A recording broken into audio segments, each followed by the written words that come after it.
ఎంత దగ్గర తల్లి రెండు గుడ్ల పట్టుకుని మహాతల్లి అనిగిపోతుంది.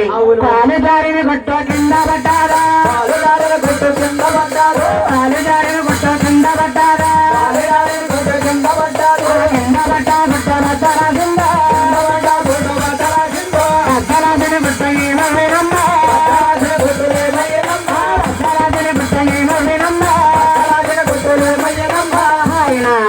రెండో గుడ్డ బద్దలసిపోతే ఆ గుడ్డ లోపలమ్మ అగ్నం పుట్టింది, వాయునం పుట్టింది.